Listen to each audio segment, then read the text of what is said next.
Hello! In this video we'll see a game that's not only brilliant, it's also very important because it teaches us a lot about the King's Indian defense. The game is between Letelier and Bobby Fischer. It was played in 1960 in the Olympiad in Leipzig in Germany. White starts d4 and let's see, knight f6, c4, g6, knight c3, bishop g7, e4, normal King's Indian. And now usually black will play d6 to kind of stop e5. But instead Fischer plays castles and say to white, if you want to play e5, just go ahead and do it.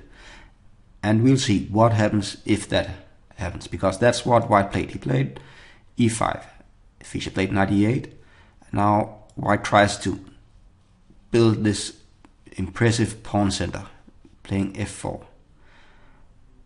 So, is black losing here? Is he busted? Well, no, we'll see why. Black begins to attack this e5 square, plays d6. White defends with bishop e3, targeting c5 square, but black plays c5 anyway. White takes, and now of course black cannot take the c5 pawn because the queen is hanging. Instead, Fischer carries on development, knight c6. White takes another pawn, black takes, and now probably white should have played knight f3, but instead he has another idea. He plays knight e4.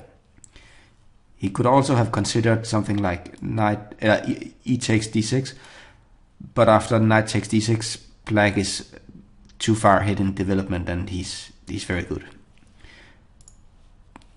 But white plays knight e4. I think the idea was if black takes here and we play something like this, then white can simply castle and it's a normal position, nothing much going on. But instead, after knight e4, Fischer played bishop f5, developing another piece and threatening the knight here. Knight g3, bishop e6, knight f3, and black could take here because he has, let's count, 1, 2, 3 pieces attacking this pawn, but white is only defending with 2. So he could take here, but he decided to keep the queens on board because it's more fun that way, and it's, well, he was feeling that way. Now white played queen b1, supporting the f5 square so he can move f4, f5. Black takes here finally on e5, and white plays f5. And now black could play g takes, knight takes, bishop takes, queen takes, knight d6, and this is very good for black. But Fischer has another idea. Rather than taking with the pawn, he first moves e4. And what is the idea here? Yeah, if queen takes and then only now g takes, and we have the same variation. What's going on here? There is an asymmetry. We can play queen a6.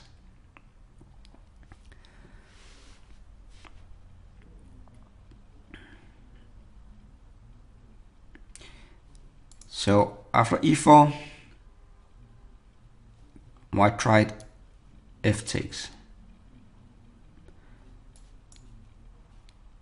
E takes f3, g takes f3, f5, threatening f4.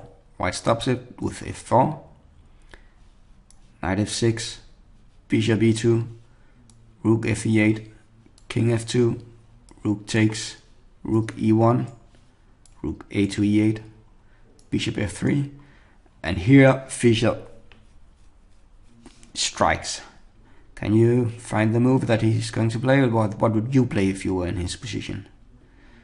Fischer plays rook takes. He's sacrificing an exchange. So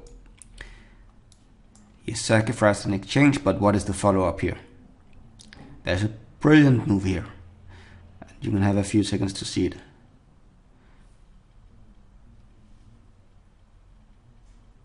It's a queen move. Queen takes f4. He's sacrificing the queen. And here white resigned because if he takes here, then this is checkmate. Instead, if he plays king f2 instead, then black can play knight g4, knight e3. Now the knight is covering these squares. Then knight d4, attacking the bishop. Now the queen cannot go to d1, then h1, but then the knight here swings back, and you cannot go here because then we'll have the check here, and if he moves back we simply take here and black is completely winning. Thank you for watching and good luck with your chess.